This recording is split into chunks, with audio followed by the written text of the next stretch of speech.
Il était une fois un jeune homme, un beau gosse, qu'on appellera ici Monsieur Rhinocéros.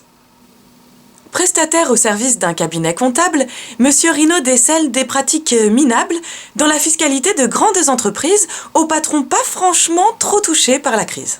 Il y a anguille sous roche, cachalot sous gravier dans les impôts de boîtes qui amassent des milliers. Des patrons n'aimant pas tellement redistribuer, magouillent au Luxembourg des deals pour éviter de partager une part du gâteau, de tailler quelques morceaux coulants dans leur gros coulommiers. Il faut dire que le grand-duché est réputé pas tellement pour sa langue au son particulier, sorte de suisse allemand empreint de belgitude, mais plutôt pour son fisc arrangeant, pas trop rude.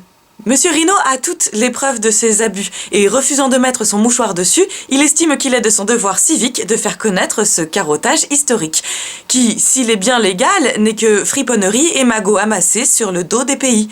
Comme si de sa salopette, le plombier sortait un devis à 1000 balles pour un joint à changer. Ainsi, Monsieur Rhino confie-t-il à la presse une brouette de preuves qu'il a, avec adresse, subtilisée pour que la vérité éclate et qu'on agisse enfin, qu'on change les règles ingrates. Qu'a-t-il à y gagner, ce fin coup de bambou? Rien. Pourtant, il le fait pour la morale, pour nous. Alors, Monsieur Rhino et Monsieur son compère, le journaliste qui au monde révèle l'affaire, sont-ils remerciés du service rendu, d'avoir sacrifié leur confort bien dodu pour nous alerter tous? Pas vraiment. Et plutôt que saluer leur courage, on agite le cachot, et de ceux qui ont su lever le poing bien haut, on brise la clavicule et on casse les os? Tandis que des légions d'honneur sont accrochées aux vestes des agents des pires atrocités, on traîne jusqu'en justice ces figures insolentes?